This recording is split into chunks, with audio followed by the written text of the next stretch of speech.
sono Gianluca Salvatori, lavoro in Eurixe e Marco Musella mi ha chiesto di coordinare questo atto finale del workshop, cosa che faccio molto volentieri visto che gran parte delle persone qui riunite sono persone amiche che rivedo volentieri di persona. Il titolo di questo ultimo incontro è Per una società più giusta, uguale e sostenibile. Direi che in 5 minuti ce la caviamo e poi possiamo ripartire tutti, perché un tema del genere si presta a poche considerazioni. Il panel che vedete riunito attorno a me è composto per il momento da 3 persone su 4, la quarta la stiamo cercando. C'è alla mia destra Vanessa Pallucchi, la nuova portavoce del Forum del Terzo Settore, proveniente da Legambiente, che salutiamo anche nel suo nuovo ruolo istituzionale e che insomma, volentieri coinvolgiamo nei nostri lavori, visto che l'importanza dell'attività che il Forum è chiamato a svolgere. Silvia Sacchetti, persona nota ad Iris, Università di Trento e insomma, collaboratrice storica di Eurixe. Luca Fazzi, anche egli Università di Trento, nonché collaboratore da molti anni di Eurixe, e Enzo Durante, che ci raggiunge ora, che in Invitalia è il responsabile delle misure di accompagnamento delle imprese, in particolare dei programmi che sono diretti allo sviluppo delle imprese sociali, come la misura principale IES, Italia Economia Sociale, che immagino tutti conoscerete, ma non solo, insomma anche altre misure di cui probabilmente ci dirà. Tema, lo introduco molto brevemente, ma ci sono un paio di riflessioni su cui mi piacerebbe provocare la reazione dei nostri colleghi partecipanti. Il primo tema riguarda la collocazione della nostra riflessione sull'impresa sociale all'interno della cornice più ampia di quanto a livello nazionale, ma soprattutto a livello europeo, sta avvenendo attorno al tema dell'economia sociale. Voi sapete che veniamo da 10 anni, cominciato esattamente nel 2011, di un processo lento all'interno delle istituzioni europee che ha visto gradualmente inserirsi il tema dell'impresa sociale, prima in maniera equivoca, con la Social Business Initiative, la stessa definizione, l'espressione utilizzata dalla Commissione Barroso aveva provocato non poche perplessità o reazioni in molti di noi, perché evocava un contesto, un background, delle ascendenze culturali che sentivamo distanti rispetto ai nostri tragitti e percorsi europei. Però nel corso di questi 10 anni in realtà quell'azione l'abbiamo vista trasformarsi, radicarsi all'interno di politiche, prendere anche grazie all'azione, alla pressione fatta dalle organizzazioni, fatta dal basso, dalle varie rappresentanze e fatta dalla comunità degli studiosi, prendere sempre di più la strada che riconosceva come soggetto importante di questa riflessione politico-istituzionale l'impresa sociale, strada che sta conducendo oggi ad una nuova posizione da parte della Commissione, che vedrà la luce a breve. È notizia di stamattina che il lancio ufficiale del piano d'azione per l'economia sociale del commissario Schmidt è fissato al 16 di dicembre e significativamente non sarà presentato solamente da Schmidt ma anche da Thierry Breton, il commissario alle politiche industriali, ad indicare che ormai il tema dell'economia sociale è incardinato all'interno delle politiche europee, nelle politiche dell'Unione Europea, a più livelli. Quando abbiamo cominciato con Eurixe a occuparci di progettazione europea una dozzina di anni fa, Carlo e gli altri colleghi ricordano che il nostro interlocutore era un singolo funzionario con un paio di segretarie, che a Bruxelles si occupavano di cooperazioni, cooperative e poco più. Quindi anche dal punto di vista della collocazione organizzativa all'interno dell'organigramma comunitario, il peso di questa componente della vita economica era trascurabile. Ecco, nel corso di questi 10 anni in realtà l'incardinamento del tema si è sviluppato, è nato un gruppo di esperti che accompagna e monitora le attività della Commissione dedicato all'economia sociale.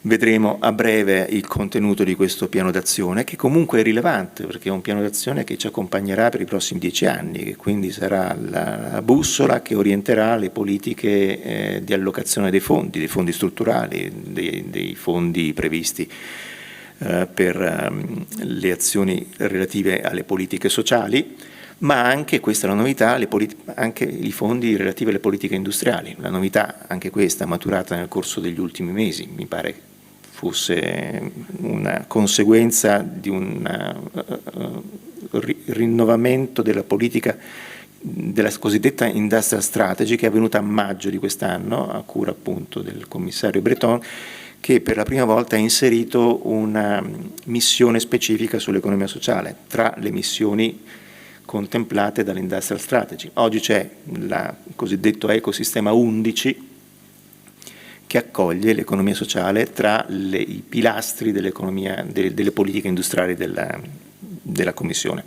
Quindi insomma una serie di fattori che indicano come l'economia sociale ci sia e sia destinata a rimanerci, e sia l'espressione che per una serie di motivi più prammatici che teorici è stata scelta per accogliere le riflessioni sul tema della trasformazione economico-sociale, che ha delle conseguenze istituzionali sulle forme di impresa. Quindi la nostra riflessione, la riflessione che storicamente Iris Network conduce da anni, si colloca lì dentro, si colloca all'interno di questa edizione dell'economia sociale. E questo è già un buon motivo per guardare l'evoluzione in quella direzione e poi i riscontri che otterrà all'interno delle politiche nazionali. Per il momento pochi, come sappiamo, PNRR non ha accolto, come hanno fatto invece altri piani di recovery come quello francese e quello spagnolo, non ha accolto in premessa un riferimento all'economia sociale, altri lo hanno fatto, nel nostro paese questo non è avvenuto, però insomma non demordiamo e sappiamo che nella fase di applicazione progettuale del PNRR ci sono alcuni spazi ancora su cui lavorare, al di là di quanto definiscono le specifiche missioni.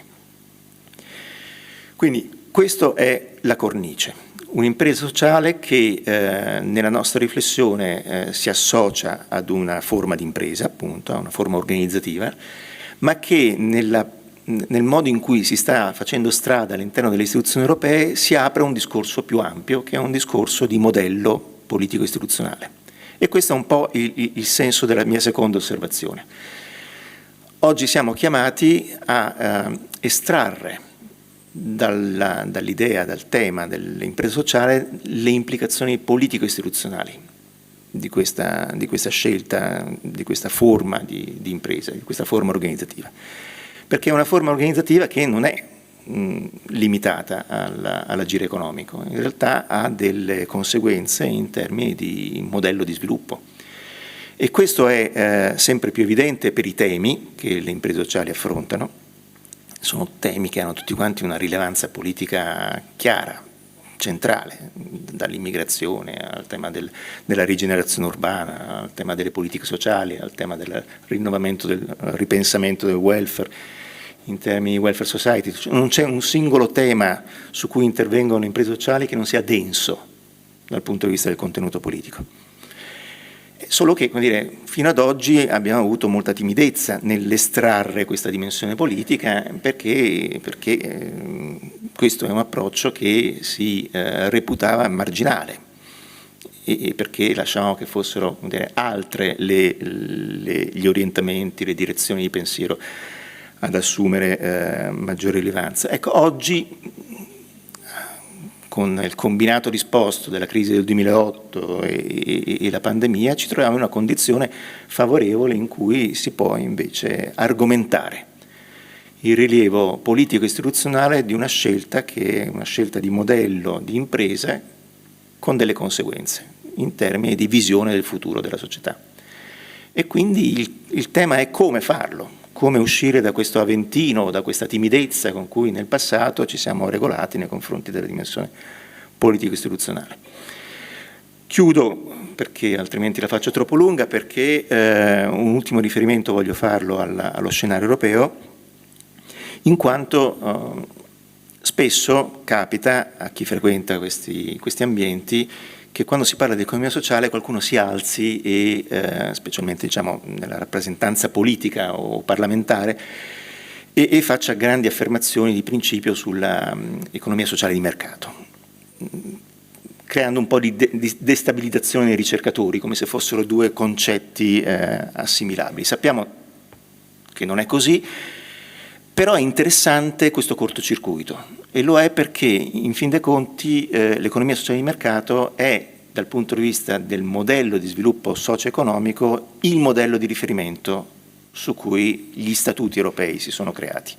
È l'unico modello che è citato negli atti fondativi dell'Europa, e che quindi a distanza di decenni, in un contesto completamente diverso, un contesto che mette in discussione gran parte dei pilastri su cui le scelte dell'economia sociale di mercato furono fatte, però oggi si pensi all'economia sociale con la stessa apertura di spettro, cioè con la stessa focale ampia, che guarda a questo tema non soltanto come un tema di ricerca o di azione relativo ad una specifica forma di organizzazione di un'impresa, di impresa, ma a tutto l'insieme delle conseguenze che ha sull'organizzazione della vita sociale, è una riflessione interessante da fare.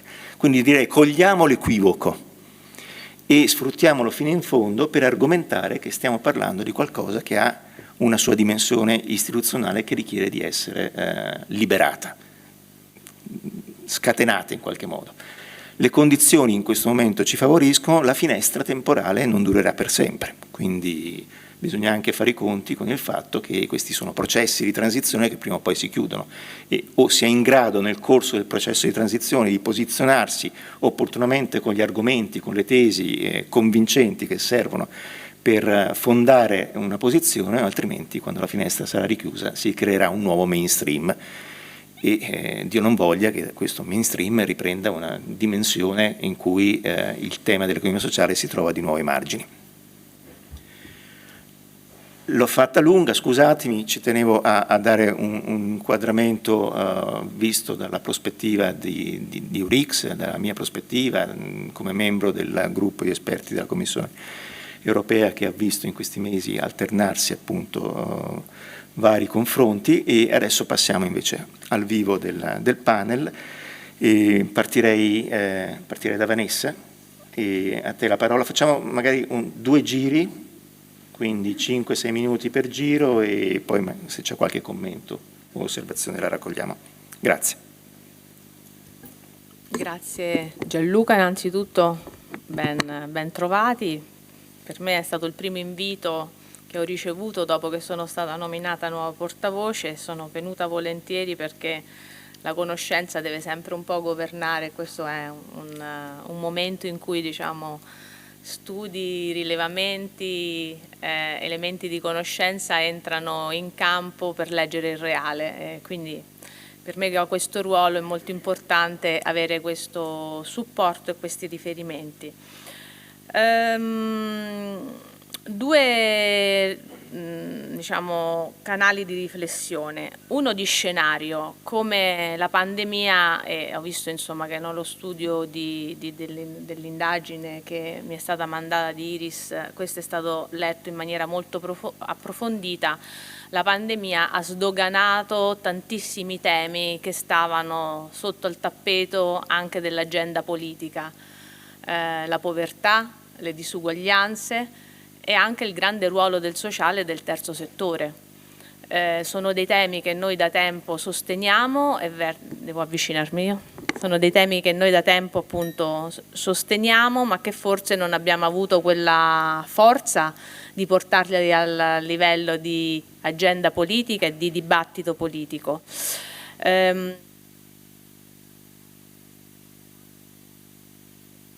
spento il microfono, è estremamente sensibile.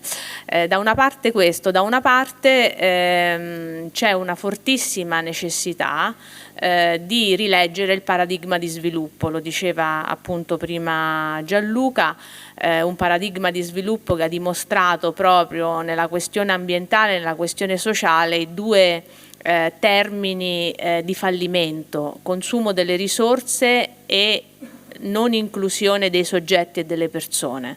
Quando noi diciamo non inclusività, non diciamo soltanto di chi ha questioni di necessità particolari e condizioni particolari, che lì ancora li abbiamo più aggravati, ma abbiamo proprio una mancanza di inclusività generazionale, geografica, di ordine di genere.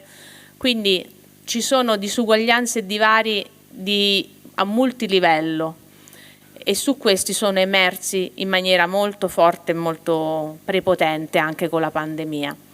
Cambiare il modello di sviluppo che cosa significa? Significa tantissime cose. Uno, significa cambiare il modello delle relazioni. Le relazioni economico-sociali vanno cambiate. Il tema, quanto è stato importante il tema della prossimità in pandemia, quanto è stato importante il tema dell'infrastruttura pubblica nella pandemia, quanto è stato importante il tema della presenza e della resilienza del terzo settore per dare risposte immediate in una situazione di acutizzazione di un fenomeno come quello di tipo sanitario. Allora come facciamo ad andare verso un nuovo modello di sviluppo? Il PNRR che prima veniva citato, se noi lo leggiamo bene, ha le parole d'ordine giuste e i provvedimenti vediamo che ancora vanno spesso a nutrire quelle relazioni che sono state molto anche finanziate nel tempo. Ma soprattutto al di là dei finanziamenti serve una nuova visione dello sviluppo e quindi un nuovo quadro verso il quale dobbiamo andare. Dentro a questo come si inquadra l'impresa sociale, ma in genere il terzo settore. Io condivido molto quello che veniva detto della timidezza, del non stare anche all'interno di un dibattito anche con un orgoglio di settore per ribadire quello che è un modello diverso, la richiesta di essere portatori di una serie di valori che pongono una prospettiva diversa, più solidaristica, più di prossimità, più accessibile rispetto alla possibilità di dare risposte alle necessità e ai bisogni delle persone. La prima due sfide che secondo me ho letto anche, insomma, che poi fanno parte dei casi selezionati per raccontare come il terzo settore e l'impresa sociale in particolare ha reagito durante la pandemia. Uno è il grande tema dell'occupazione, della buona e sana occupazione, che molto nell'ambito della cooperazione sociale e dell'impresa sociale è forse uno dei nuclei fondanti.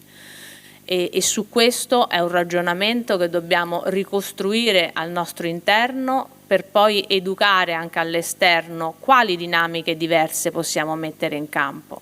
E l'altra è l'innovazione.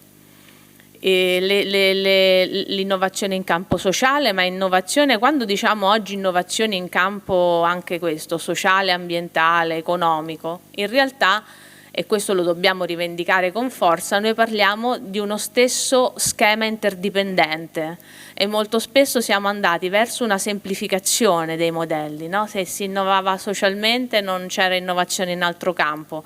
In effetti noi dobbiamo riprendere questo approccio sistemico nella lettura della realtà e quando si fa un ragionamento sulla questione sociale si fa anche per esempio un ragionamento profondo sulla questione anche di tipo ambientale, anche perché se il grande tema da sanare sono il concetto delle disuguaglianze, noi queste disuguaglianze le vediamo in una dimensione unica che è di tipo ambientale e sociale, dove ci sono più povertà e più privazione di ricchezza ambientale, c'è anche più povertà e privazione di ricchezza sociale.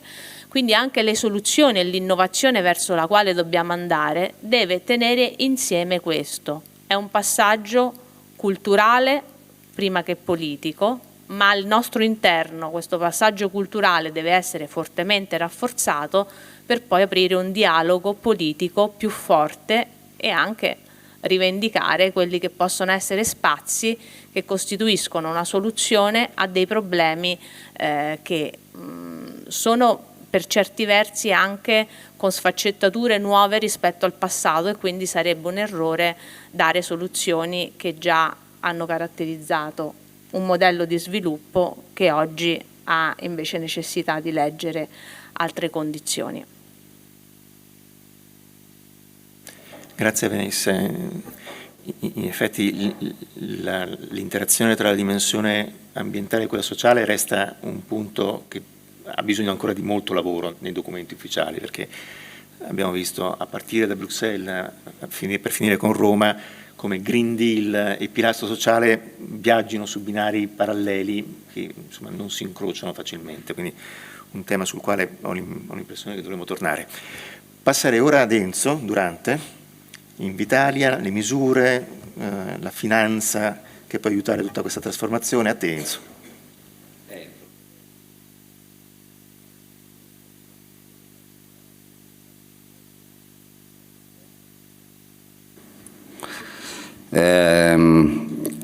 Allora, c'è un problema di nomenclatura, Gianluca, non so se siamo d'accordo. Io sono dell'idea che abbiamo bisogno di più economia sociale di mercato sostenuta dallo Stato, possibilmente in maniera selettiva. Quando dico che c'è un problema di nomenclatura è che per economia sociale ognuno di noi intende cose diverse, e anche i documenti di programmazione di indirizzo comunitari non è detto che vadano esattamente nella direzione auspicata da gran parte delle persone presenti in questa sala. Dicevo che almeno al primo giro vorrei partire dalla tua seconda considerazione, anche se la prima la ritengo più stimolante, più interessante. Perché l'impresa sociale, il mondo dell'imprenditoria sociale, del terzo settore in generale dovrebbe essere meno timido dal punto di vista politico? Per me, dal mio punto di vista, per una ragione molto semplice. Noi viviamo in stati fortemente democratici da tempo, democrazie compiute oramai da decenni, e c'è un unico spazio in cui il principio democratico non è prevalente, che è lo spazio economico, perché l'impresa di stampo capitalista è un'impresa dentro la quale il controllo dell'impresa è dato ai conferenti capitale, e c'è una linea di demarcazione molto netta tra chi decide e chi esegue, tra chi controlla e chi è controllato, e tra chi è valutato e chi valuta. Quindi diciamo le transazioni di lavoro non sono gestite come all'interno di un'impresa sociale, dentro la quale invece vige un principio profondamente democratico. E non c'è più questa linea di demarcazione così netta, sono imprese multi-stakeholder in cui i processi decisionali sono diffusi e largamente partecipati, anzi generalmente partecipati, coinvolgono tutti i lavoratori, perché tutti i lavoratori sono soci coimprenditori. Quindi dal mio punto di vista bisognerebbe essere meno timidi dal punto di vista politico, innanzitutto a partire da questa considerazione. Noi viviamo un'epoca in cui c'è uno sfilacciamento della tenuta democratica delle nostre società. Sicuramente la politica avrebbe interesse a una maggiore presenza nello spazio economico di imprese che sono governate in una logica affine, coerente col principio democratico. Sicuramente la politica avrebbe interesse a uno spazio economico dentro il quale non c'è una linea di demarcazione così netta tra chi controlla le imprese e chi mette a disposizione il suo lavoro come un qualsiasi altro fattore di produzione. Se è vero che si può far leva su questa comunanza, che è una comunanza che l'impresa sociale, l'economia sociale, il terzo settore può vantare e altre forme di impresa non possono vantare, per uno che fa il mestiere che faccio io, Che significa economia sociale di mercato sostenuta possibilmente in maniera selettiva dallo Stato? Per me significa soprattutto, prima si parlava di PNRR, del prossimo ciclo di programmazione comunitaria.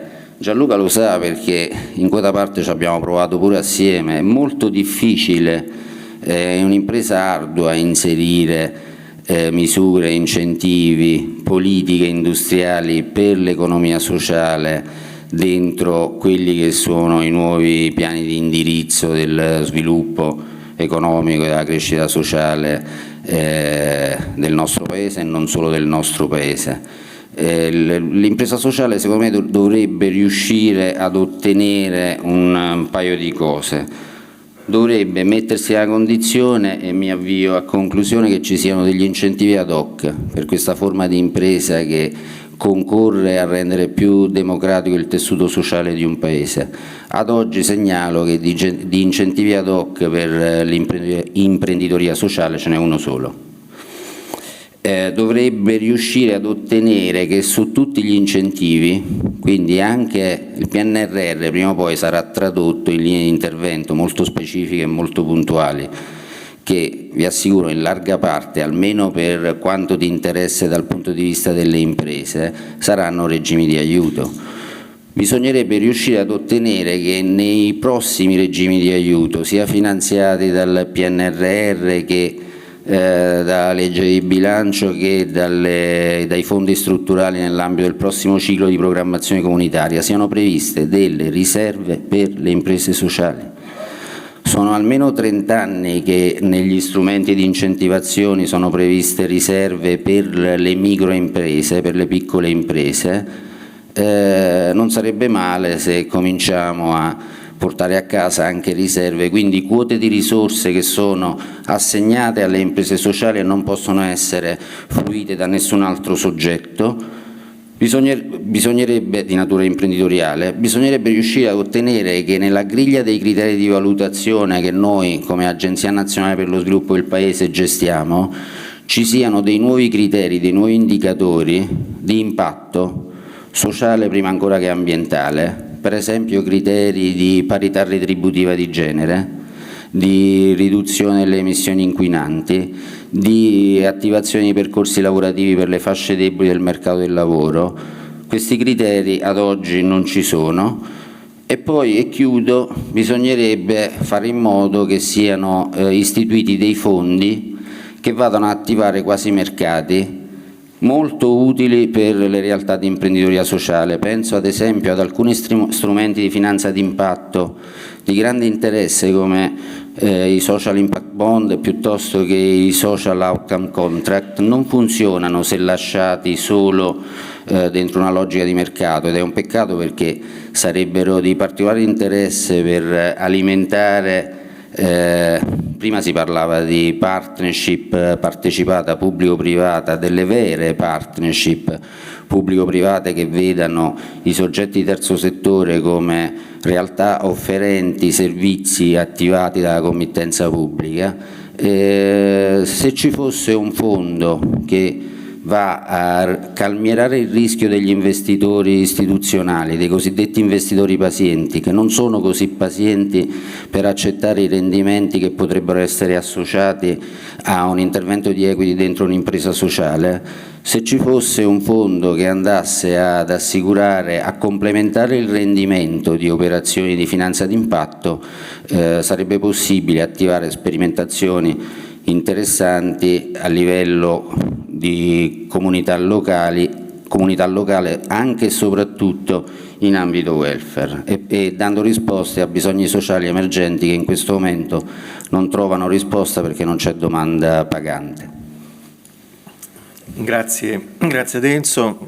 Due grandi temi, uno come dire il ruolo che l'impresa sociale svolge non soltanto al suo interno ma verso l'esterno in termini di formazione e irrobustimento della dimensione democratica, dei processi democratici, cosa tutt'altro che scontata. Basta pensare al modello cooperativo molto concentrato sulla democrazia al suo interno, ma poi non sempre capaci di trasferirlo all'esterno, e poi il tema degli strumenti che, come sappiamo purtroppo per una serie di esperienze che abbiamo fatto insieme, se non hanno una forte voice da parte della comunità degli attori non si cambiano, e ad esempio la questione che accennava lui adesso delle garanzie è uno di questi esempi. Non si riesce in questo Paese a ottenere uno strumento di garanzia efficace che mette in modo non retorico tutti gli altri strumenti, perché sostanzialmente la rappresentanza di questo mondo quando si devono discutere le misure e gli strumenti è debole.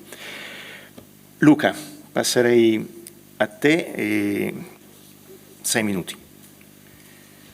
Grazie. Io avrei 2 questioni da affrontare, una nel secondo giro, così va? Una nel secondo giro, una in questo. Allora, se l'oggetto del dibattito è che ruolo può svolgere l'economia sociale nella ricostruzione di uno spazio pubblico per affrontare la crisi della democrazia, mi sembra che il passaggio più importante da prendere in mano sia quello di quali sono le possibilità che ha l'economia sociale, l'impresa sociale e la cooperazione di svolgere questo ruolo. Allora, a me sembra che ci sia un approccio estremamente normativo, diventato imperante negli ultimi anni, che attribuisce all'economia sociale, ai suoi vari soggetti, con una scarsa capacità di definizione, la propensione a perseguire un interesse comune, e invece non diciamo che queste organizzazioni sono immuni da perseguimento di obiettivi di autointeresse. Ora, questo è un approccio, come dicevo, estremamente normativo, perché se noi analizziamo la realtà si compone di un universo molto più sfaccettato di organizzazioni che si comportano, che appartengono all'economia sociale, che si comportano in modo estremamente differenziato. Faccio solo alcuni esempi. Allora, una cooperativa sociale, per esempio, che lavora a minutaggio per fornire assistenza agli anziani, sta perseguendo il bene comune o sta perseguendo l'autointeresse, per esempio? Oppure una cooperativa che si occupa, un'associazione che si occupa di anziani, di servizi per gli anziani, gestisce l'assistenza in una RSA, lavorando per compiti e non per obiettivi, e quindi legittimando le pratiche di maltrattamento diffuse all'interno di queste nuove istituzioni totali, persegue il bene comune o persegue l'autointeresse? E ancora, cooperative che non danno spazio ai beneficiari, non hanno soci beneficiari, cioè diciamo i destinatari dei servizi, non lavorano con questi soci e quant'altro. Sono organizzazioni che perseguono il bene comune o l'autointeresse. Allora, a me sembra che su questo tema, ma potremmo anche citarne molti altri di esempi, ci sia una scarsa chiarezza legata al fatto che c'è un declino della ricerca empirica e un prevalere invece di definizioni normative. Io ovviamente vengo dalla scuola del mio amico Carlo Borzaga e quindi tendo anche a analizzare i fatti più che partire dalle definizioni. E mi sembra che oggi bisogna tornare velocemente a analizzare i fatti. Quando si parlava di resilienza del terzo settore, è molto interessante questo tema durante la pandemia. Dico solo una cosa in un minuto perché sto studiando questo. Allora, laddove il terzo settore, l'economia sociale, le cooperative sociali hanno dimostrato resilienza, hanno dimostrato capacità di intervenire rispetto alla pandemia, che come sapete ha voluto dire chiudere i servizi, aumentare l'isolamento, eccetera, eccetera, le caratteristiche delle organizzazioni e dei sistemi locali di welfare che hanno consentito una migliore capacità di resilienza sono piuttosto chiare. Allora, da un lato, laddove ci sono stati sistemi basati sull'appalto, sulla rigidità dei rapporti pubblico-privato, c'è stata una scarsissima capacità di resilienza. Laddove c'erano modelli di partnership era molto maggiore perché la flessibilità delle risposte era molto maggiore. Secondo, per quanto riguarda le organizzazioni invece, laddove le organizzazioni avevano una caratterizzazione aperta e inclusiva, ovvero, oggi diciamo, è stato già utilizzato il concetto di multi-stakeholder, no? Ma diciamo, dove abbiamo organizzazioni che rappresentano la società civile, riescono a mobilitare la società civile, allora lì c'è stata una capacità di reazione molto maggiore. Laddove invece erano modelli molto rigidi, spesso anche molto gerarchici, perché è vero che le cooperative per esempio hanno i soci e quant'altro, ma chiunque di voi lavora in una cooperativa sa che ci sono modelli democratici e modelli gerarchici all'interno della stessa struttura organizzativa. Allora io credo che la questione sia, uno, di superare l'approccio normativo, due, recuperare un ruolo del terzo settore, dell'economia sociale, della cooperazione sociale, che abbia le basi ben radicate nella comunità. E questo significa, ma poi c'è Silvia Sacchetti che ne parlerà, immagino, o comunque lei è più specialista di me, questo significa modelli di governance di un certo tipo, questo significa capacità di coordinamento e mobilizzazione delle risorse sul territorio di un certo tipo, questo significa anche rapporti con l'ente pubblico di un certo tipo. E penso di aver esaurito. Molto bene, direi, anche perché hai risposto o comunque hai indirizzato il tuo intervento cercando di dare un'indicazione a come non si possa pensare che lo sviluppo dell'economia sociale, dell'impresa sociale possa avvenire soltanto con uno sguardo che è rivolto all'interno, ma deve acquisire e presidiare un ruolo nello spazio pubblico, e questo ruolo appunto richiede di fare ordine, prima di tutto in casa, in termini di modelli organizzativi e di priorità. Silvia, a te per la conclusione del primo giro. Grazie innanzitutto per l'invito. Mi fa molto piacere contribuire a questo dibattito, anche dopo tutti gli stimoli ricevuti sia dagli altri relatori, ma anche dalla sessione di stamattina alla quale ho partecipato come uditrice proprio sul rapporto tra pubblico e privato nel terzo settore. Mi ricollego a quanto diceva Luca Fazzi, cioè alle caratteristiche che hanno le organizzazioni di terzo settore, che sono caratteristiche, diciamo, dal punto di vista normativo, poi da verificare, di inclusività e di capacità di mettere in comune. Okay? Quindi questi sono i due elementi almeno distintivi delle organizzazioni di terzo settore: la capacità di includere, la capacità di mettere in comune, cioè di creare sostanzialmente beni comuni. Dal punto di vista appunto definitorio, questa caratteristica di inclusività, no, che si traduce in forme di governance multi-stakeholder, è ciò che consente, attraverso il meccanismo cooperativo, di creare questi beni comuni. È chiaro che, come diceva Luca Fazzi, sono caratteristiche, sono esiti che vanno valutati e vanno in un certo senso anche promossi laddove ci siano delle difficoltà o dove ci si discosti da queste caratteristiche. Ecco, il tema su cui vorrei porre l'attenzione però è questo, cioè anche laddove ci siano caratteristiche di governance inclusiva, cioè laddove gli stakeholder dell'organizzazione siano effettivamente presenti negli organi di governo,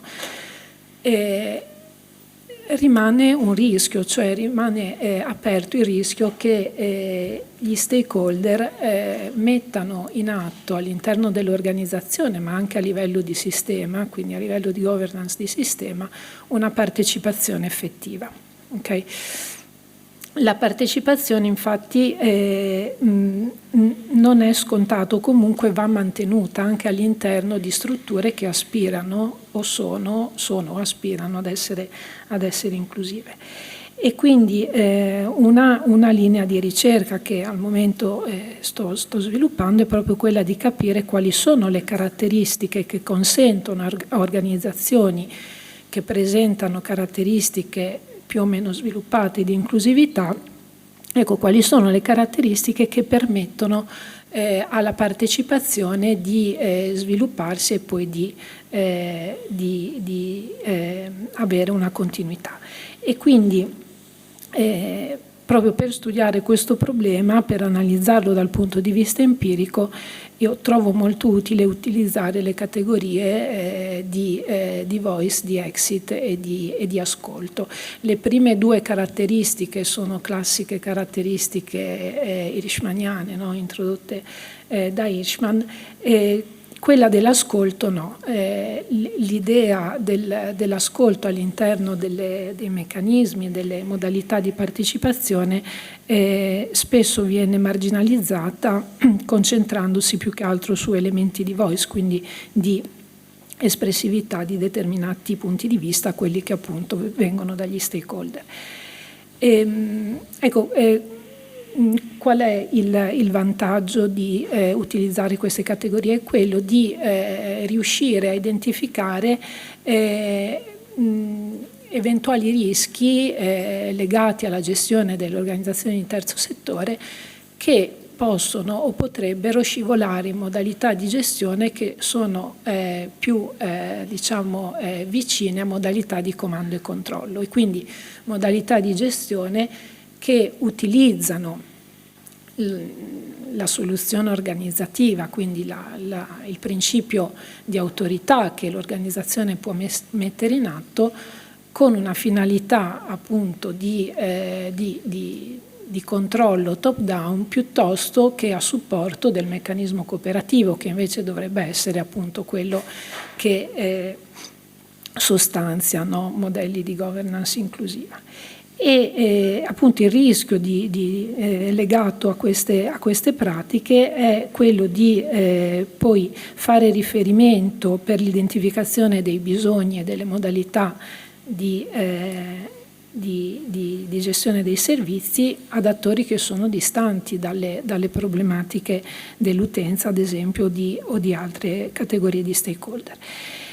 E quindi poi ci si affida a dei flussi decisionali, no? Dei flussi di decisione strategica o informativi che arrivano dall'alto, che sono top down e che quindi rischiano appunto di creare un disvalore anziché produrre valore pubblico, valore collettivo.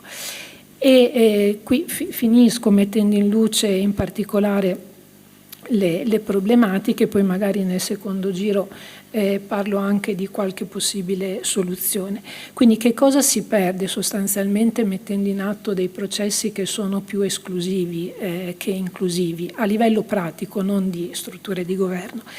Si perde di fatto la comprensione delle circostanze dalle quali partono gli utenti piuttosto che gli stakeholder principali, si perde la loro esperienza, le loro risorse, sono temi che sono emersi durante il dibattito, ma non solo, si perde anche la ricchezza di idee che questi stakeholder possono portare e pertanto si rischia anche di andare ad erodere quel clima di fiducia che sta alla base della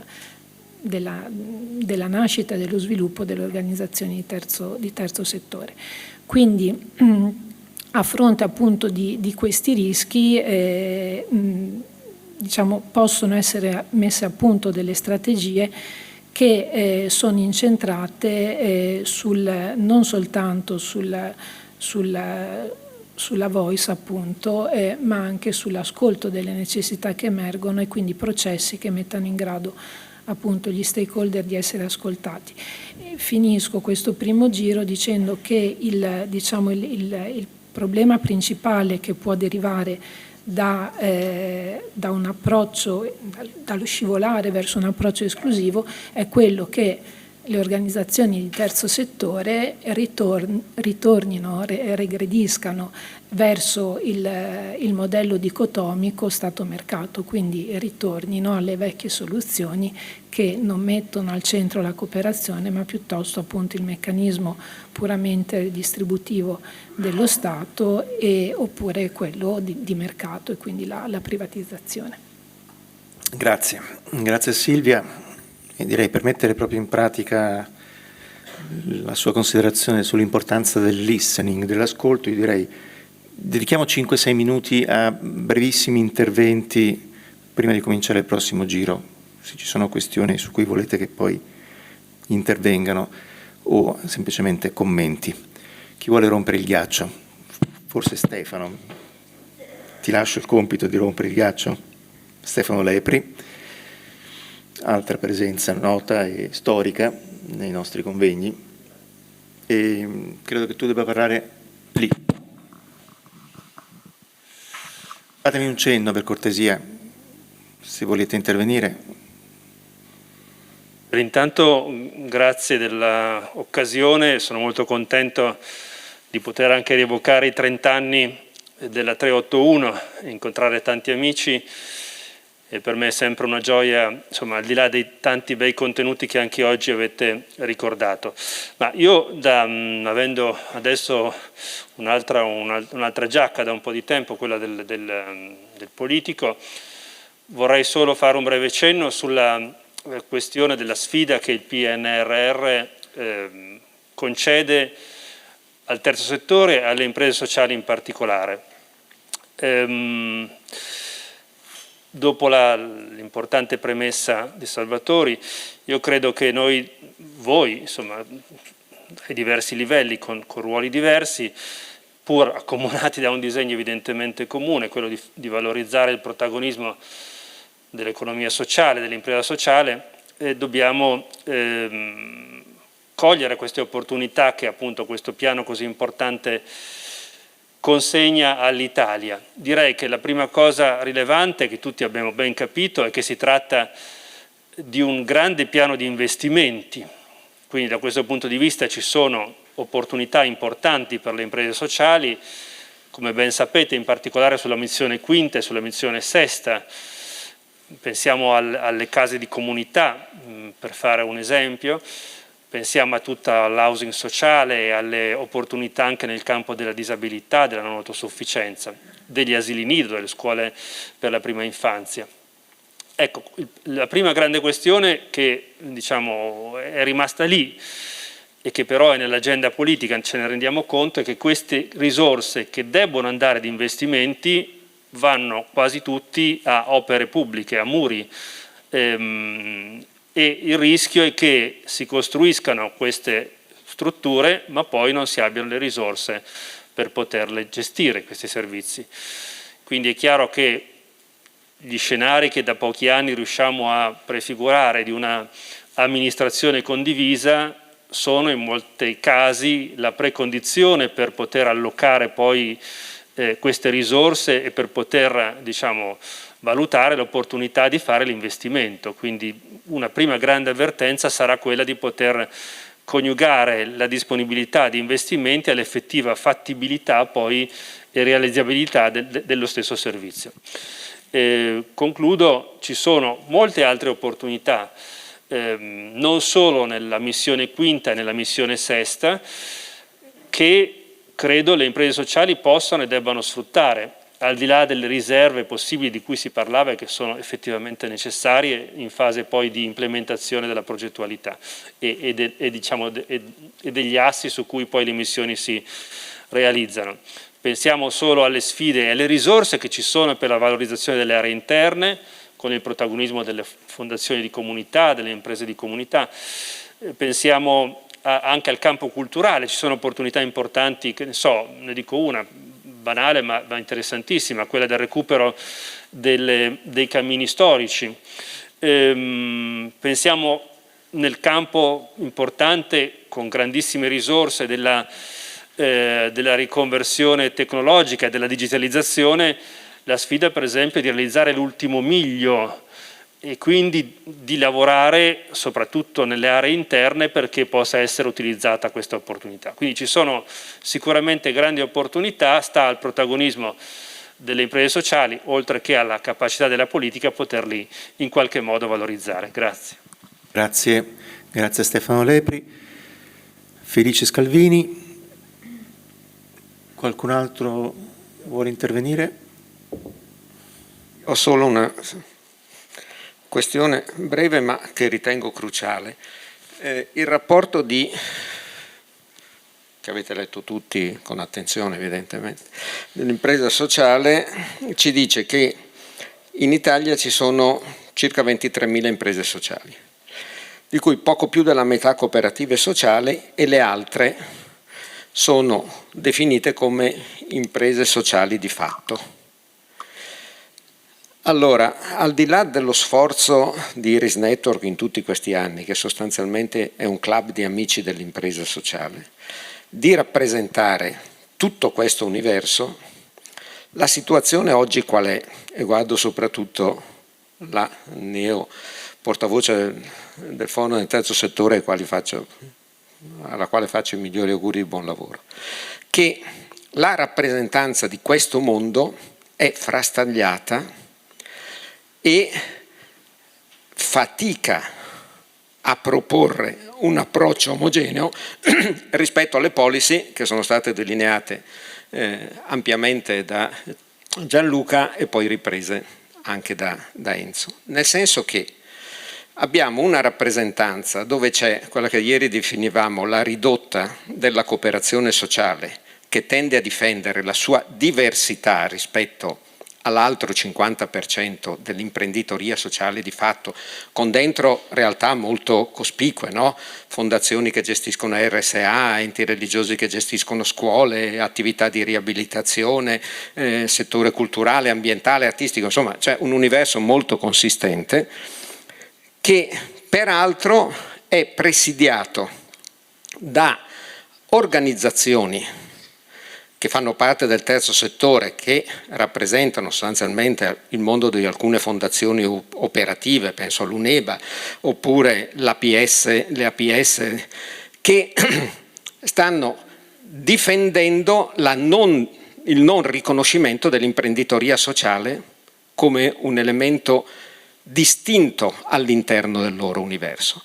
Tant'è vero che il Forum ha in questi anni amplificato la presa di posizione contraria alla notifica del regime fiscale dell'impresa sociale a Bruxelles per impedire che si determinasse una estensione del regime fiscale assolutamente legittimo sulla base della sentenza della Corte in materia di cooperazione, ma qui non voglio farla lunga, per cui in sostanza tutti parlano di impresa sociale, ma l'impresa sociale nella sua dimensione complessiva, così come da anni la stiamo portando avanti come Iris Network, è formata da soggetti che sono sostanzialmente gli oppositori di questa visione dell'impresa sociale.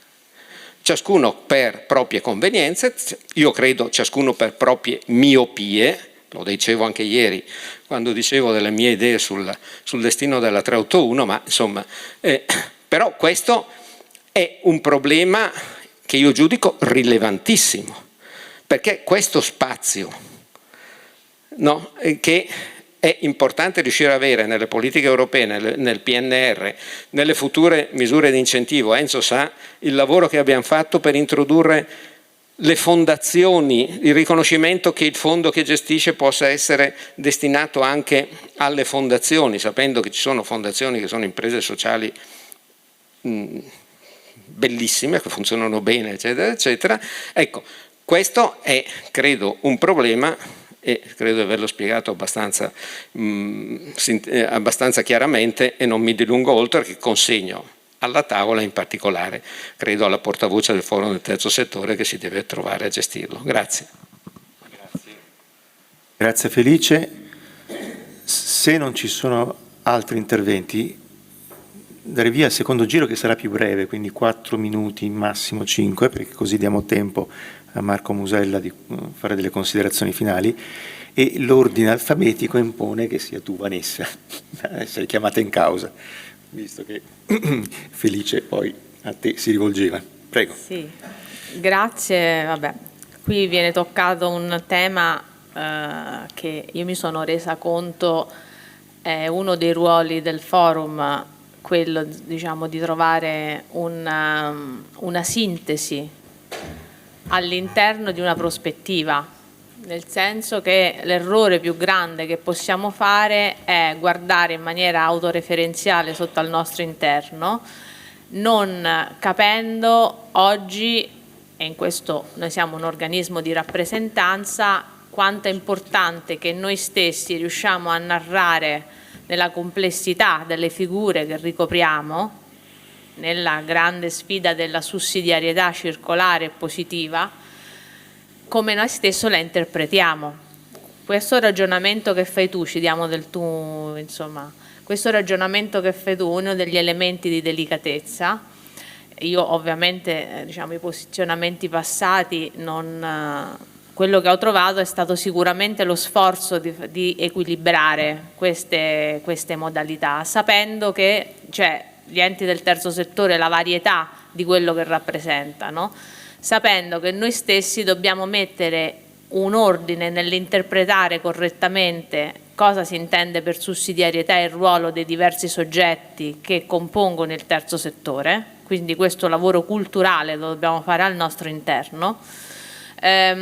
Dobbiamo essere autonomi dalla politica, nel senso che la politica è un interlocutore ma non deve influenzare questa capacità nostra di interpretare un modello diverso di economia e di società, cioè lavoriamo non nell'influenza ma nella collaborazione e nel confronto, e abbiamo un grande laboratorio che è la messa a terra della riforma del terzo settore. Questa messa a terra, se noi non la sapremo interpretare, esternamente non verrà interpretata per noi. Noi abbiamo un ruolo sia di equilibrio, di trovare, tu dici la materia fiscale è un tema delicato, noi stessi siamo arrivati, e mi dicono, attraverso un percorso estremamente travagliato di confronto all'interno. Io penso che noi dobbiamo trovare quella sintesi che ci proietta esternamente e che ci aiuta a trovare la sintesi interna rispetto alla ricaduta di alcuni elementi di interesse, ovviamente che magari nel tempo sono stati divergenti. Questo non è buonismo, e sentivo molto, diciamo, appunto la docente Silvia Sacchetti quando, insomma, parlava di queste tipo di dinamiche che possiamo riconoscere nelle nostre organizzazioni.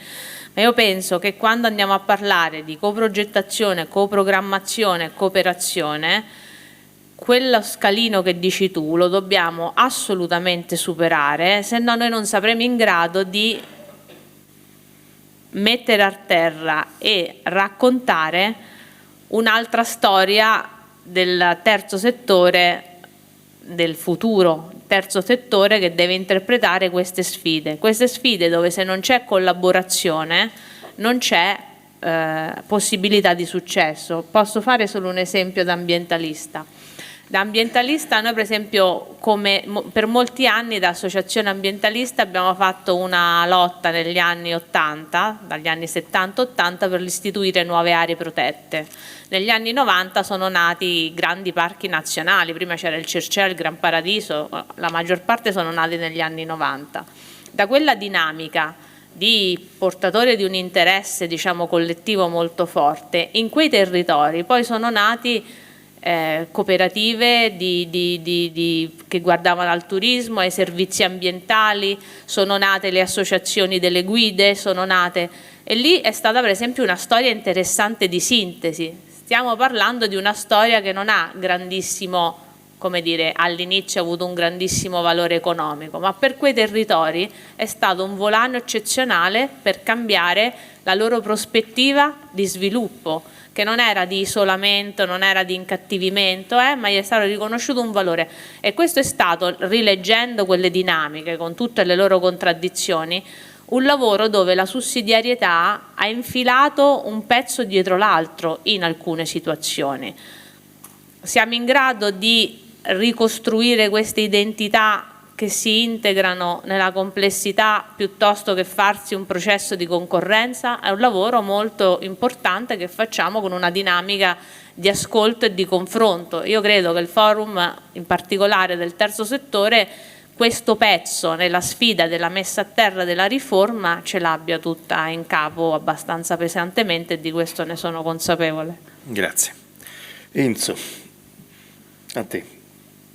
Abbiamo poco tempo, quindi... Sì, vado velocissimo. Noi abbiamo di recente sottoscritto un protocollo con il Forum Nazionale del Terzo Settore, e che rispetto alla sollecitazione di Felice io mi limito a dire una cosa dal punto di vista di uno che, come ho detto prima, di mestiere fa il gestore di interventi pubblici a sostegno di dinamiche e traiettorie di sviluppo, che quando un mondo è molto ampio ed eterogeneo, quello che bisogna evitare è rappresentarlo come se fosse un tutto indistinto. Quindi, per esempio, dal mio punto di vista, se penso agli ETS, se qualcuno mi chiedesse qual è l'intervento che andrebbe messo a punto degli ETS, direi con immediatezza un fondo di garanzia per gli ETS, così come c'è il fondo di garanzia PMI del Medio Credito Centrale per facilitare l'accesso al credito, e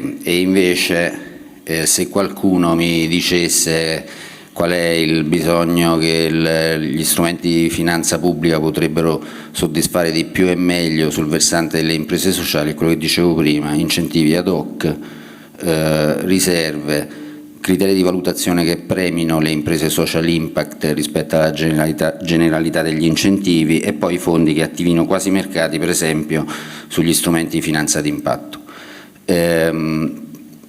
Capisco la sottolineatura dei due interventi successivi al mio nel primo giro. L'impresa sociale deve evitare derive di isomorfismo rispetto al profit, non c'è dubbio, quindi non basta predicare l'essere multi-stakeholder e capaci di alimentare mutualità interna, democraticità interna di gestione, nel mentre si producono esternalità positive. Bisogna anche farlo e quindi bisogna anche misurarlo per poter essere sicuri che lo si è fatto, ma nel mentre si evitano derive di isomorfismo rispetto al profit bisogna anche accettare fino in fondo la sfida del mercato, e le opportunità del PNRR saranno colte se sarà accettata fino in fondo la sfida del mercato, perché al di là degli ambiti del PNRR che guardano in maniera come dire, più prossima a possibili processi di sviluppo delle esperienze di economia sociale, tutto il PNRR deve diventare, almeno per la parte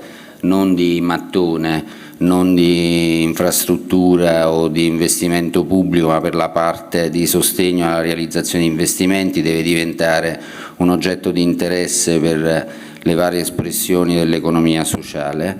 E su questo, per me, accettare la sfida del mercato, e qui vado molto veloce, significa anche per esempio cominciare a fare di più e meglio innovazione tecnologica e digitale, a proposito di PNRR, e le imprese sociali devono introiettare una componente più significativa di innovazione anche cercando nuovi partner in maniera coraggiosa e aperta. Per esempio, per quanto mi riguarda, gli Innovation Hub, gli acceleratori e gli incubatori di impresa. Noi come Invitalia abbiamo costruito nel tempo quello che è il network più importante a livello nazionale e anche a livello comunitario di acceleratori, incubatori di imprese, Innovation Hub. Lo stiamo facendo dialogare con alcune espressioni del mondo dell'imprenditoria sociale ed è un'interlocuzione che funziona, perché l'elemento accomunante è una forte sensibilità rispetto a traiettorie di sviluppo che siano più inclusive, più intelligenti, più sostenibili rispetto a quello che è l'impatto sul clima, sulla salute, sull'ambiente, sull'equità sociale, sull'utilizzo efficiente delle risorse naturali e sulla riduzione degli sprechi, o quantomeno su una gestione intelligente dei rifiuti. Bisogna guardare a nuovi ambiti di intervento, che sono quelli dell'economia circolare, sono quelli del turismo sostenibile o dell'altroturismo, della mobilità sostenibile, della white economy, che è un comparto di attività vastissimo che va dalle imprese che producono apparecchiature biomedicali per la diagnostica ai servizi di assistenza domiciliare e non. Bisogna uscire fuori, per utilizzare un'espressione di Gianluca, da quella che rischia di essere una riserva indiana, navigare nel mare aperto del mercato, sapendo che il mercato, come provavo a dire prima, è preesistente e preordinato rispetto a un modello di sviluppo capitalistico del sistema economico. Esiste da prima e L'identificazione che spesso è stata fatta è un'identificazione sbagliata, come dimostra il fatto che dentro il gioco del mercato operano anche imprese diciamo che hanno una natura alternativa oltre che diversa rispetto a quelle di stampo capitalistico, ad esempio le cooperative e le imprese sociali. Quindi bisogna, diciamo, uscire fuori da quello che può essere uno spazio di comfort, sapendo che l'imprenditoria sociale ha tutte le condizioni, soprattutto in un momento come quello che stiamo vivendo, in cui anche le imprese for profit sono, per una serie di ragioni che non c'è il tempo di ripercorrere, interessate ad apparire un po' più sociali, un po' più multi-stakeholder. Ci sono tutte le condizioni per assumere con coraggio una sfida nuova che porti l'imprenditoria sociale anche fuori da quelli che sono gli ambiti di intervento, di attività su cui ha dimostrato una sua distintività e soprattutto una sua capacità performativa. Grazie Enzo. Luca, dopo questo bagno di realismo finanziario. Allora io torno sulla domanda che avevi fatto all'inizio, cioè che ruolo può svolgere l'economia sociale nella ricostruzione di uno spazio pubblico che affronti le crisi della democrazia, che mi sembra sia il perimetro che avevi invitato, entro cui avevi invitato a stare dentro. Allora io penso questo, che ci sia una questione fondamentale delle categorie analitiche e interpretative in cui si colloca, diciamo, l'economia sociale, chiamiamola come vogliamo. E io credo che viviamo oggi all'interno di una società caratterizzata da fratture e da tensioni molto forti, diseguaglianza, ritorno di autoritarismo, controllo dell'informazione, diseducazione dei giovani, criminalità organizzata in diverse regioni del Paese, istituzioni totali riemergenti, dell'ambiente sappiamo com'è la situazione. Quindi questo mi sembra un quadro che come minimo è complementare al resto e che vada in qualche modo affrontato. Io credo che ci sia un enorme problema oggi nella collocazione dell'economia sociale, cioè l'economia sociale è vista come fondamentalmente ed esclusivamente un soggetto che consensualmente deve diventare attore di cambiamento. In parte questo lo può fare, in parte tutta una serie di termini come contagi, ibridazioni, contaminazioni, che sono molto emergenti e molto dominanti, possono essere anche interessanti. Posto che io starei sempre attento a valutare anche l'origine semantica di questi concetti, perché contaminazione vuol dire, per esempio, avvicinarsi a sostanze inquinanti. Ma detto questo, posto che c'è tutta una dimensione quindi di consenso, che vuol dire lavorare con gli enti pubblici in partnership, guardo felice, lavorare con i mercati laddove i mercati sono favorevoli, però c'è anche una dimensione che inevitabilmente cade dentro le coordinate del conflitto. Cioè conflitto vuol dire quando il terzo settore, l'economia sociale, chiamiamola così, è nato, affrontava una serie di questioni che erano completamente delegittimate, che non erano a tema. Oggi ci sono ancora questioni delegittimate non a tema, mi sembra tantissime. Per venire alla questione ambientale, per esempio c'è tutta l'area del sud dove ci sono bellissime esperienze di impresa sociale che non fanno solo inserimenti e quant'altro, ma lottano contro la criminalità organizzata per restituire delle economie sostenibili a degli ambienti che sono pesantemente depauperati. Ora, questo tipo di organizzazioni entrano e vanno spiegate, a mio parere, ci sono persone qui in aula sicuramente molto più attrezzate di me, ma entrano in un paradigma, in una logica che è di conflitto.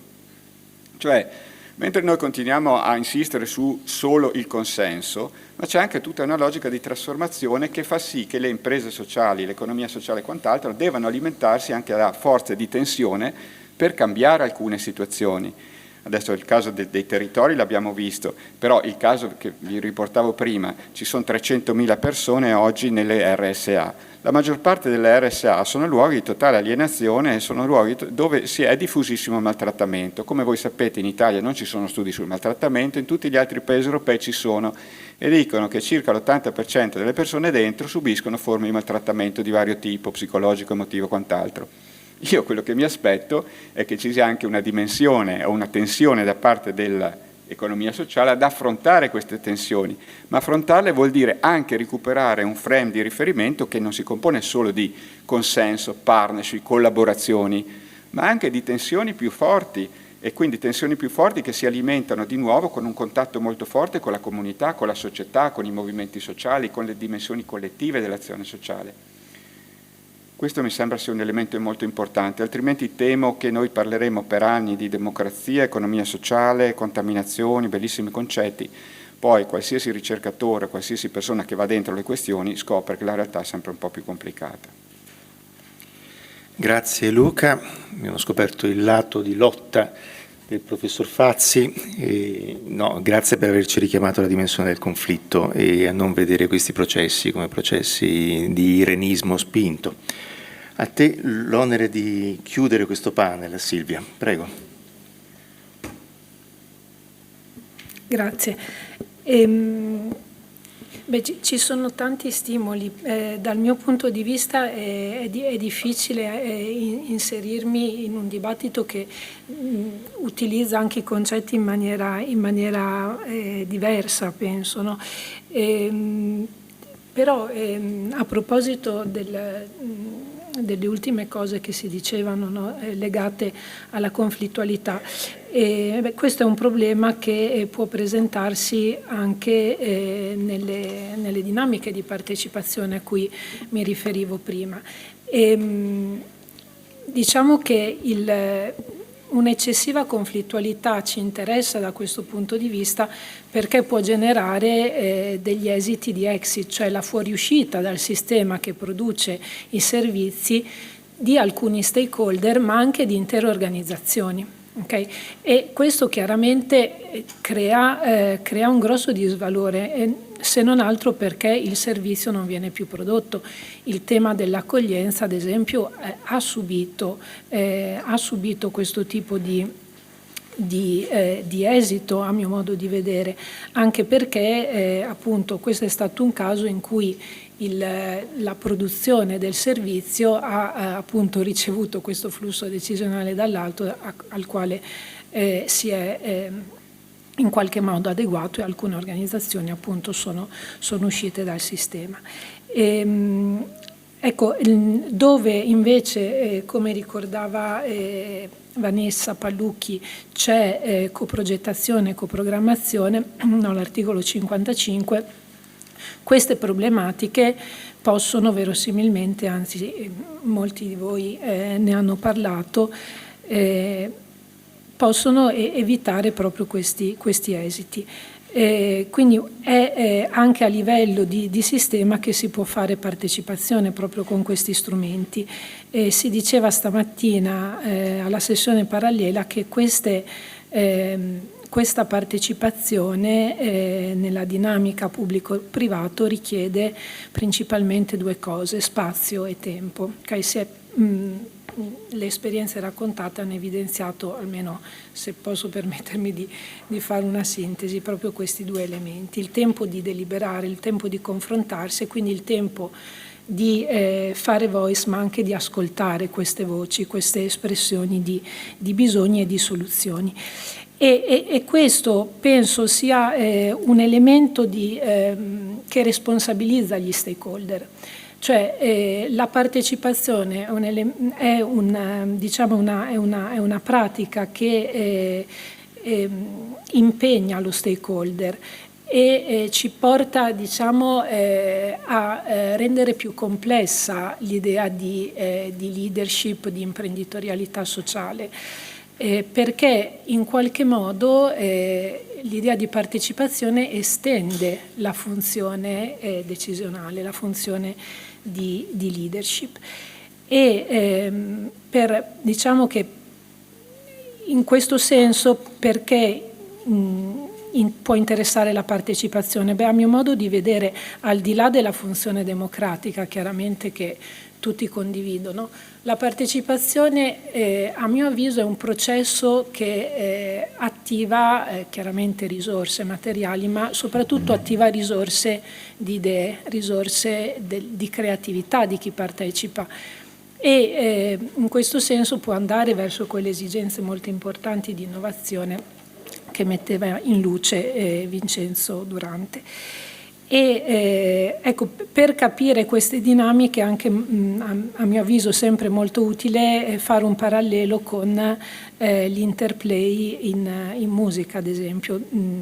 I musicisti riescono a suonare assieme, ad improvvisare, perché condividono un obiettivo comune, no? L'obiettivo di fare musica, di dare un senso alla musica che fanno, e condividono un linguaggio. In questa dinamica la leadership si alterna, okay? C'è chi a un certo punto si ferma e si fa guidare dall'altro, ma c'è alternanza in questi ruoli, nel ruolo di leadership, nel ruolo di follower. Questa è una dinamica che può essere interessante a livello di coproduzione, di coprogettazione.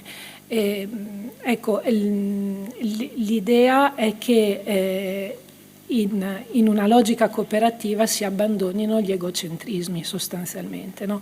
E quindi si accetti l'idea appunto che il processo decisionale è legato a una condivisione di responsabilità, la responsabilità appunto di contribuire a una soluzione che si forma insomma in maniera collettiva. Ecco.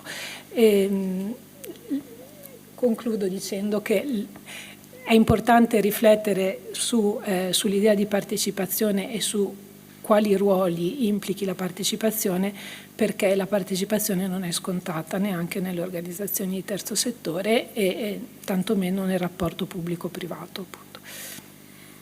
Grazie. Grazie a Silvia e grazie a tutti i partecipanti a questo panel. La conclusione migliore, seguendo quello che diceva Silvia, sarebbe adesso intonare un bel coro. Però ecco, diciamo, non siamo preparati per farlo, e poi a cori alternati, e invece dovrete accontentarvi di Marco Musella che dirà qualche parola di conclusione, però in rima.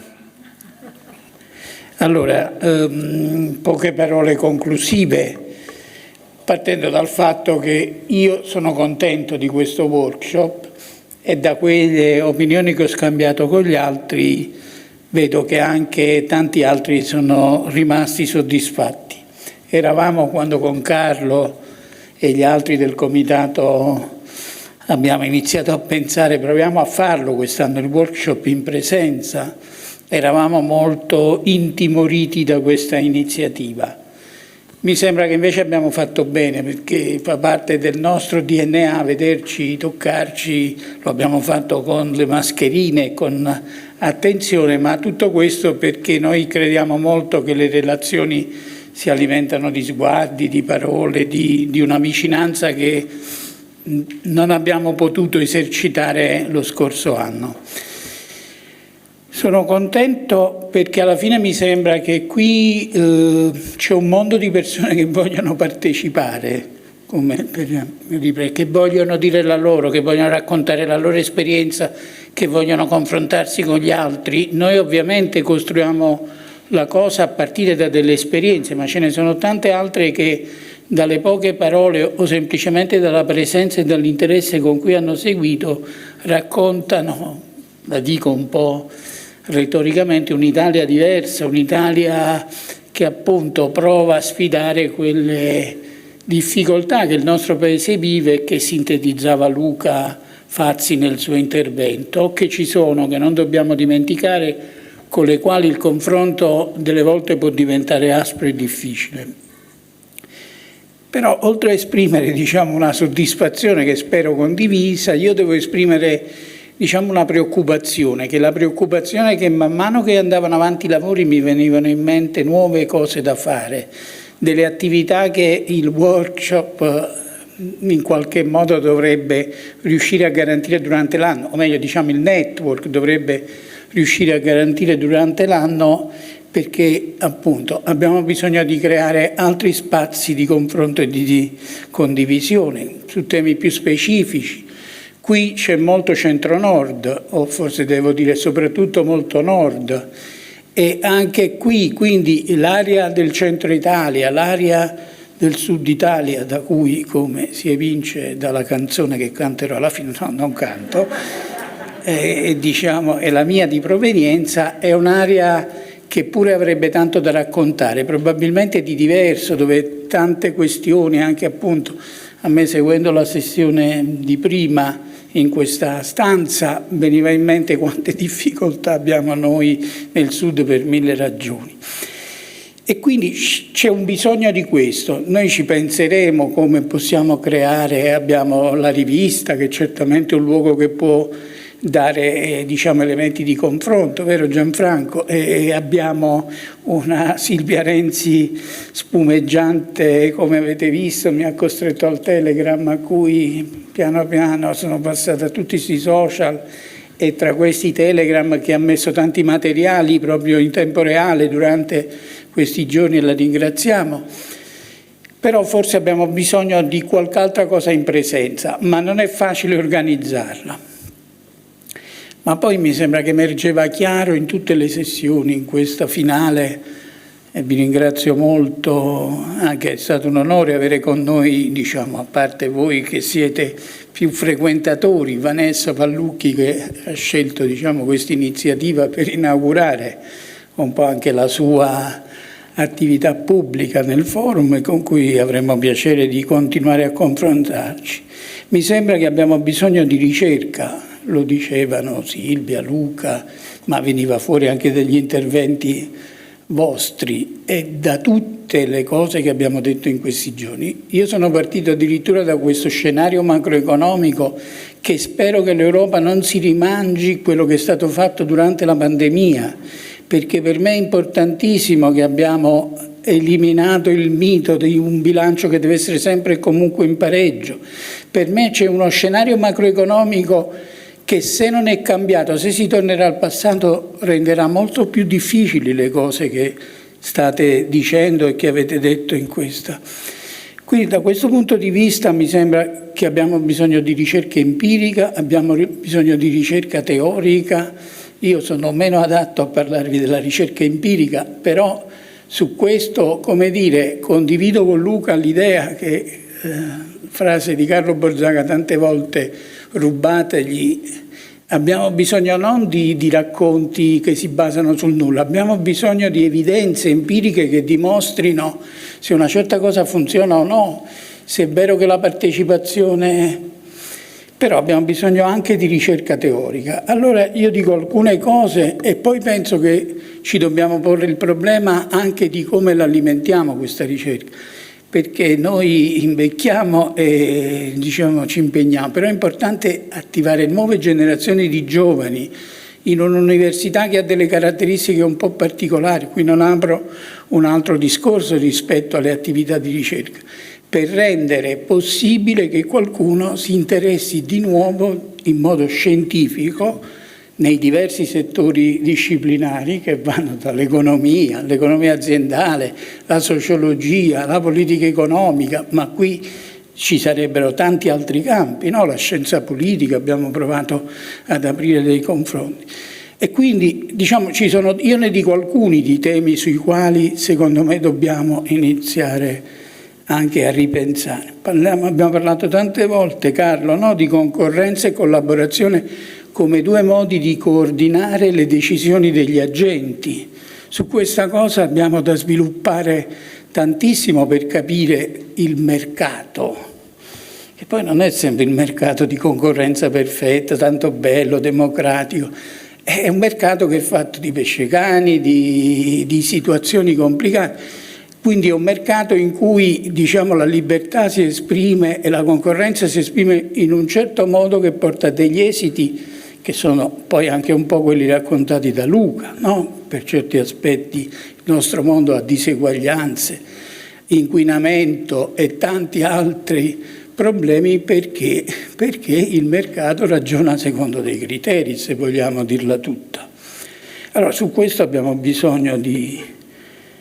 La partecipazione che avete evocato. Noi ieri anche col Peppe, aiutami col cognome, dei Lega Coop che stava al tempo, Possagnolo, abbiamo provocato un po' delle esperienze su questo tema socio-partecipante, la partecipazione dei lavoratori, questo fatto che l'impresa sociale ai lavoratori. Se parliamo delle cooperative c'è un obiettivo ancora più forte. il lavoratore è anche imprenditore. Allora stiamo in questa logica o ci stiamo muovendo verso un modello in cui si ammette troppo lavoro salariato, fatemela dire così, dentro le cooperative sociali? E questo è un bel tema, no? E la partecipazione, che modello di economia configura? Che modello io dico temi più legati anche alla mia natura di economista, ma il tema della partecipazione ovviamente aprirebbe scenari, immagino, per il mondo della sociologia molto interessanti, anche nel confronto con tutto il mondo dell'associazionismo. E poi, la dico brutale, il capitale sociale si costruisce oggi, e vorrei anche citare Mimmo Lucano, contro il sistema di norme che esistono. Non è possibile costruire capitale sociale in questo Paese se si rispettano le norme, perché le norme sono tutte costruite sull'idea che noi siamo tutti, capitalisti, lavoratori, funzionari pubblici, degli imbroglioni, che se possono rubano. E questa cosa impedisce le relazioni. Io sono estasiato dalle esperienze raccontate nella sessione precedente, perché ho avuto i timori che qualcuno ha espresso anche con una domanda, che dice vabbè, ma se vai al bar con uno a parlare di cose, qualcuno ti fa la fotografia e dopo arriva il pubblico ministero che apre l'inchiesta. Forse vedo troppo tinte fosche, perché però i pozzi della nostra società sono spesso avvelenati e su questo pure va fatto un grande lavoro politico, culturale, però anche secondo me di ricerca, in cui questa cosa proviamo anche a dirla, perché altrimenti non si riesce a fare niente. Un ultimo tema è quello di quando, in tante esperienze anche innovative che sono state raccontate, bisogna capire quali sono i profili di un modello e qual è la replicabilità di questi modelli in altri territori, visto che, come si è detto dall'inizio alla fine, qui diciamo, è tutto sempre molto radicato nei territori, in quei bisogni. Allora dobbiamo capire qual è però, dal punto di vista dell'architettura formale, la struttura che dobbiamo provare a replicare, perché forse le vecchie strutture, i vecchi modelli non vanno più bene in un mondo che per tanti versi è cambiato e nelle sfide che avete raccontato e che in fondo condivido molto, che la riforma del terzo settore, se un pregio ce l'ha, è che ha allargato talmente tanto i settori che non c'è più area economica che non può essere interessante per un'impresa sociale che sappia crearsi un proprio spazio di questo. Diciamo, abbiamo bisogno pure di capirlo bene e forse di avere delle risorse per presidiare meglio questi tavoli, queste situazioni. Sono risorse che non dico per Iris Network, se non parzialmente potrebbe essere anche una cosa che possiamo provare a fare anche noi, ma anche i consorzi, le realtà hanno bisogno di persone competenti che poi vadano ai tavoli, perché di questo pure occorrerà, diciamo, parlarne, perché forse in questo dobbiamo anche cercare di capire come coniugare meglio ricerca e prassi, che è una delle aspirazioni nostre, sapendo che, diciamo, in questo non possiamo rimanere al solo si deve, si dovrebbe, dobbiamo avere possibilità poi di fare delle cose. Sono stato forse un po' confuso, ma con queste conclusioni vi do appuntamento ai prossimi, certamente all'anno prossimo, ma anche speriamo prima di rivederci con qualche altra iniziativa che proveremo a mettere in campo. Su questo vi invito anche a sollecitarci.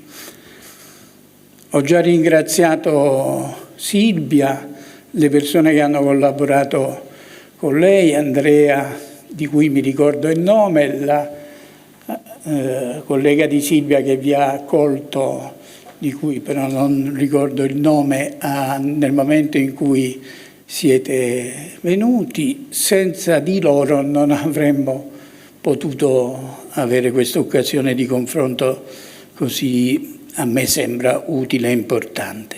Grazie a tutti.